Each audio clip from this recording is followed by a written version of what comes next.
In today's show, we're looking at the Eastern Conference of the NBA and looking at players who could be interesting flyer picks or perhaps breakout players for fantasy basketball. Michael Bolton. Let's get to it. Let's get to it indeed. You are Locked On Fantasy Basketball, your daily fantasy basketball podcast, part of the Locked On Podcast Network.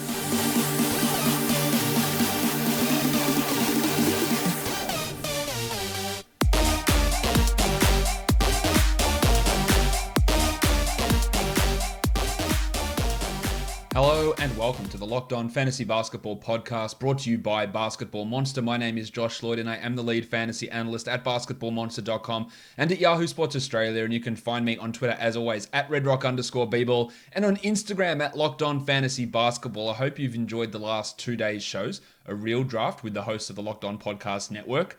Interesting draft that one, picked at 12, and then yesterday's draft, which was that mock auction / salary cap draft. I hope you enjoyed that one as well. A couple of shows here across the weekend for you. We're looking at players who, I don't know if to title it breakouts or flyers or what I wanted to talk about, but these are players who are ranked at the moment on Yahoo outside the top 120. I believe the lowest guy is ranked. And these are guys that you can either consider with your last couple of picks, guys that you can have on your watch list, guys that could have some interesting fantasy seasons if things break right for them. It's not going to happen for everybody, and for some teams it was a little bit harder to find those guys than it was for others, but that's what we're here to do, just to highlight some names that are worth looking at towards the end of a fantasy draft. These names, it's mainly, we want to look at the rankings, and it's mainly for category leagues, but the names will still apply to points leagues. They apply to any real leagues. We're just taking flyers on blokes who are available late, who might have an opportunity to do more than those numbers suggest, with also some deep league flavor thrown in there as well. So let's talk about those guys now. And we'll start off with the Atlanta Hawks. Cam Reddish, I believe, will be the starter for the Atlanta Hawks. He's ranked 127th on Yahoo. Now, while that might be a little bit high, just because we don't know how the Hunter, Reddish, Bogdanovic, Herter combination is going to go, I think there is some value in at least looking at Reddish as a late pick. His ability to hit threes, his ability to get steals. Got some passing chops there as well. Maybe he can improve his shooting. There is some upside value there for Cam Reddish. Maybe 127 is a little bit too aggressive, but as a late pick and someone to monitor, absolutely someone I'm looking at. And then if we want to go real deep, 714th on the Yahoo list is Onyeka Okongwu. Now, at this point, he's dealing with an injury. He should be right to go for the start of the season. He's dealing with Clint Capella and John Collins being ahead of him in the rotation. But I wouldn't be surprised if one of those guys is traded this season. I wouldn't be totally surprised if both Collins and Capella are dealt at some point. I think that's probably unlikely, but I wouldn't be surprised. And I think Okongwu is really good. And I think at some point he's going to force his way into not only rotation minutes, but maybe he forces his way into a 20, 21 minute a night role. And if Capella goes, he's going to get 25, 26 a night pretty comfortably. He's more of a name to watch. But I'm really high on him, even though the path to his minutes at this point is a little bit crowded in Atlanta. It's harder to find that guy on the Nets. The Nets team, we know it's Kyrie, it's KD. We've got Joe Harris, we've got Spencer Dinwiddie. Karis LeVert is a guy that we look to take late for sure because of the potential perhaps of a trade, but he's ranked 101st on Yahoo. So are you actually getting value there for him? Because if he doesn't get traded, he probably won't make that number. Same with Spencer Dinwiddie, who's ranked 153rd, and if he doesn't get traded, he doesn't get near that number. The guy, we look at Landry Shamet, I think he's limited upside. You look at Bruce Brown, the Shark, haven't played this one for a while. Baby shark, do. Yeah, like him, but the role's just not there. I'm looking at Nick Claxton as a deeper league player, a flyer type guy. It's his second year. He is dealing with a knee injury, so we're not going to see him at the beginning of this season. Jarrett Allen feels like there's a chance that they do trade him away somewhere, and that could push Claxton into a backup center role. I think that Claxton's going to be a really interesting NBA player for many years to come. It might not happen this year, but there's no reason that the Nets are necessarily going to stick with Allen and Jordan all season there. They'll play some Jeff Green at center as well, but Claxton he's a name to watch. He's a watch list guy, but he's a player that if given the opportunity, I think big things can come from him. For the Celtics, I think Grant Williams is going to start to begin this season. There's no Kemba Walker, and everything I keep hearing from Boston people is that Jeff Teague will come off the bench and Grant Williams will start. Grant Williams had an unbelievable fantasy translation coming out of college, coming out of Tennessee. Good passing numbers. He actually shot the ball well. He had really good defensive numbers, good rebounding. Now, he started off last season, I think, 0 for 26 from 3. That did improve as the season went on. He's a low usage guy, but if he's playing 26, 27 minutes a night, he's ranked 201st at the moment on Yahoo. He could be a top 150 guy for the first 3-4 weeks of the season. I really believe in him as a long-term starter and a long-term top 100 fantasy guy. And there is an opportunity for him. Now, I think people here will be looking and go, Josh, what about the Rock DJ, Rob Williams? We can hear as much hype as we want about Rob Williams in terms of value. How's he playing? Like Tristan Thompson, Daniel Tice, like they're your centers. Are we going to play a 3-man center rotation? Maybe. The Celtics people I talk to don't really think he's necessarily going to be a big part of the every night rotation because those guys, they deserve 24 minutes a night each. Are they going to play 17 minutes a night for Thompson and 17 for Tice and 14 for Williams? I highly doubt it. Is he going to take one of those guys out of the rotation entirely? I highly doubt it. That's why I've got Williams down low. Maybe he just blows up and he just gets these minutes. And he is at least worth looking at, but I don't have him on this list. And then Tremont Waters, you go right down those ranking lists. He's at 451. I think he's probably the best point guard on this team outside of Kemba Walker, not including Marcus Smart in that list. I think he's probably better than Jeff Teague at this point. He's a really, really good passer.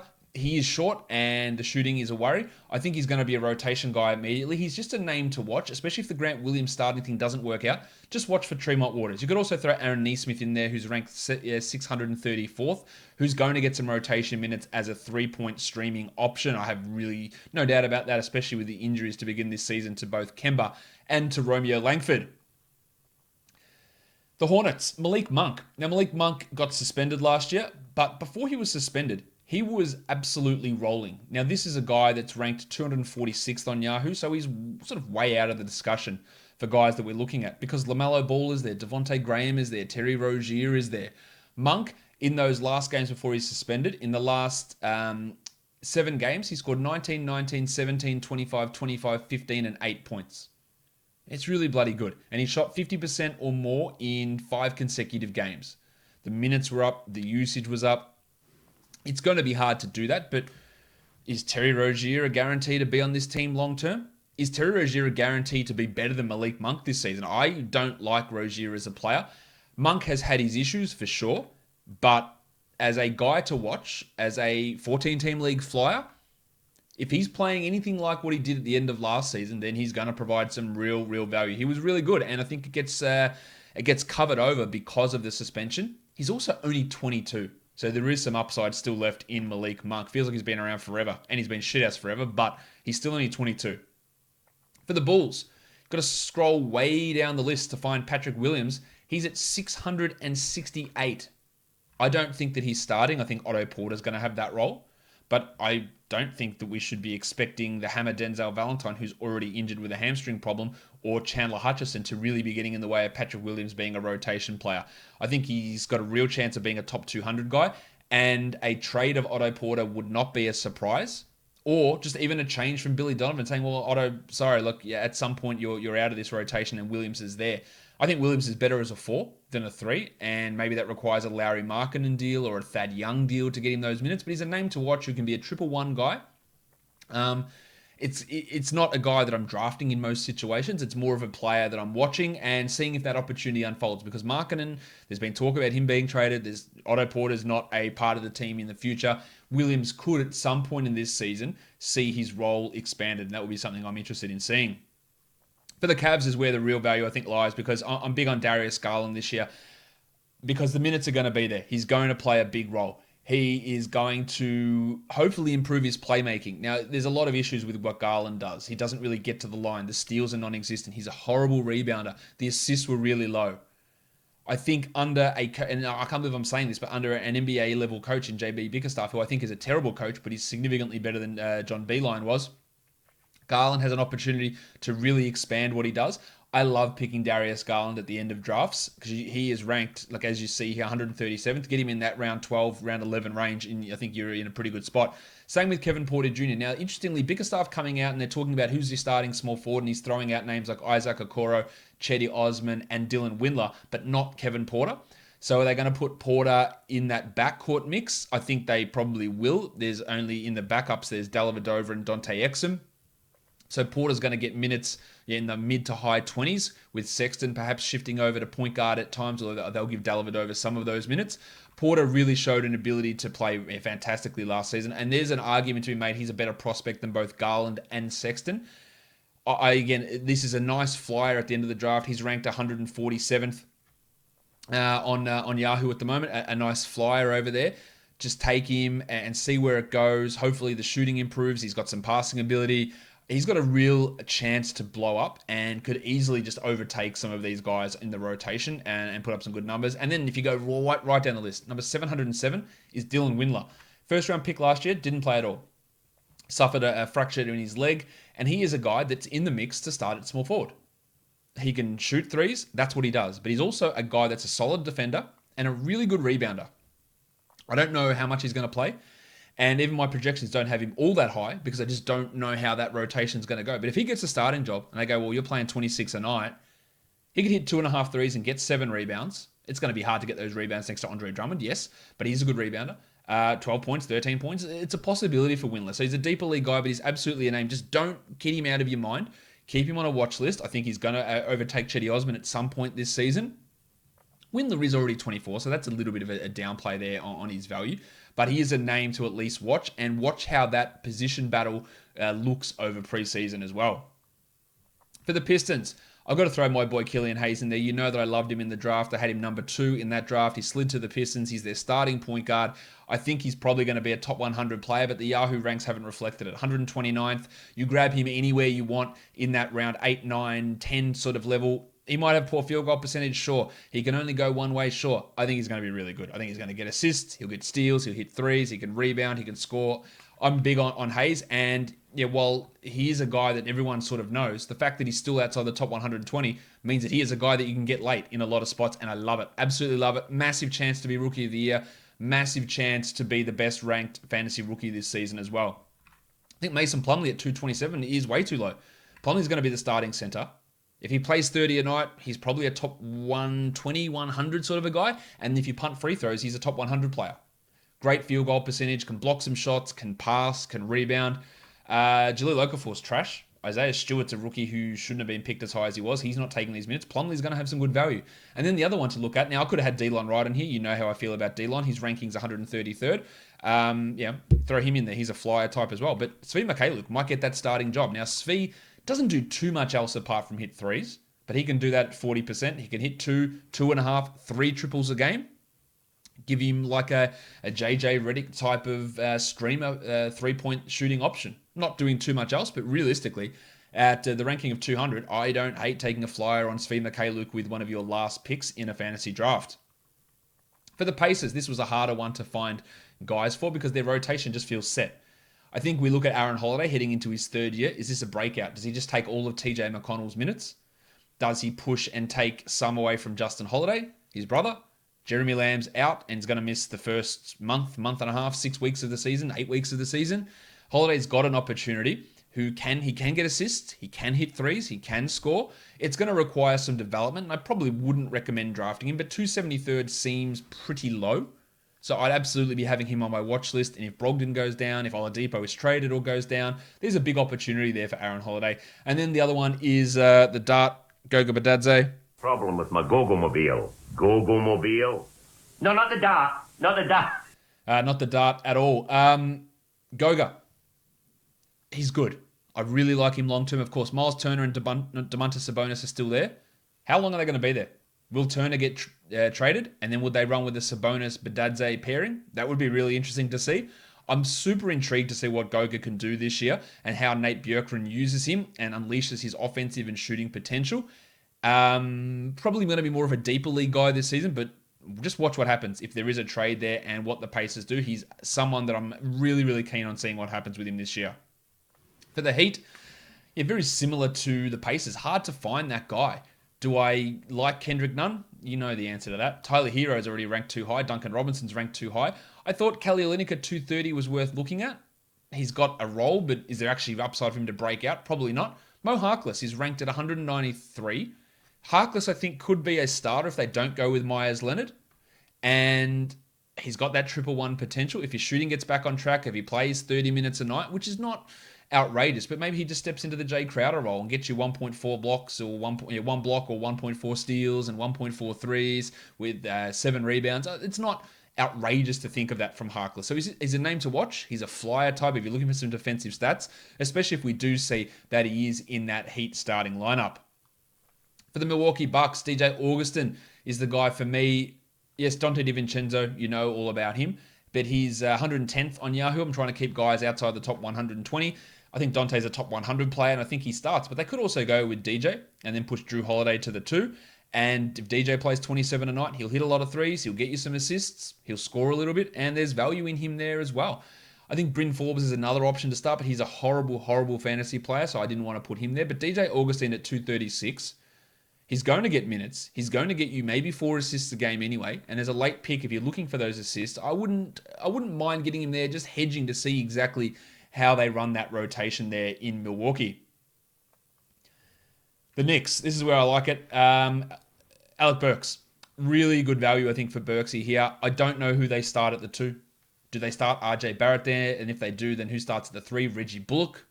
I don't know. I just think having someone who can shoot and someone who can pass and create a little bit, which Burks can do, whether it is off the bench or as a starter, it doesn't really matter. He can hit those threes. He can score. If he plays 29 a night, he's probably a top 100 player. He's ranked 164th. I love grabbing him as a late round player in a lot of drafts. And then Alfred Payton at 128. Now, I don't know who's going to be the starting point guard. Is it Ntilikina? Is it Payton? Is it Dennis Smith? Payton's the best passer out of that group pretty clearly. And he had some really good numbers at the end of last season. If Thibodeau likes him and plays him 31 a night, then he'll be an easy top 100 guy. So he is a great late round pick to me. The other one we look at is Nerlens Noel. He was 116th. We don't know how the Mitch Robinson, Nerlens Noel center combination is going to look. But if it is Noel that starts, and if it is Noel that plays 26 minutes, he is going to be clearly a top 100 player. Like, unbelievably clearly, that is what he's going to be. And there is value in Nerlens Noel there. But Burks and Payton, I'm really interested in. You could throw the Jedi, Obi Toppin. I don't want to hear any more about Obi-Wan. But I'm not going to. He's at 141 on Yahoo, so they have adjusted his rank. I think it was like 70 initially, so they've adjusted that down. I just don't see enough playing time there for him. Austin Rivers is not a good fantasy player. I guess RJ Barrett at 131. He just needs to really tighten up those percentages, but he's going to score quite a bit. In a points league, there is significant value in RJ Barrett. So here's another name there in the points league. He's probably got, top 100 upside in a points format would be my guess for Rowan Barrett Jr. For the Magic, their rotation is relatively set. Now, we talk about Tom Thibodeau hating rookies. Steve Clifford hates them as well. Chuma Okeke is a rookie, but he was still around the team last year as he rehabbed from his ACL injury. But Clifford's come out pretty much and said, Chuma and Cole, they're going to find it hard initially to get minutes in the rotation, but there's no John Isaac, so someone's going to play minutes at the 3. Jimmy Ennis is ranked 296. Now, I'm not advocating that James Ennis is good. He's better than 296. And in a 14-team league, I'll absolutely take him late. He can give you some level of scoring. He can hit some threes. He's not going to be fantastic. Carter Williams will play some minutes at the 3 there as well. But with Al-Farouq Aminu, the Chief, let's do it one more time for posterity's sake. Sometimes may be good. He's out. Not even sure he plays again. Dwayne Bacon's terrible. There's a chance for Ennis to push to 28, 29 minutes a night. Okeke's the interesting one who has massive potential. Steals, blocks, threes, decent rebounder. He's at 567, Okeke. I probably wouldn't draft him at this point, but I'm absolutely watching to see how much Clifford runs him in the preseason and how that lineup looks. And by February, maybe Okeke is in that starting lineup, although again, Clifford hates rookies, so it is probably unlikely that we see Chuma with a significant role. Same with Cole Anthony. For the Sixers, it is Shake Milton.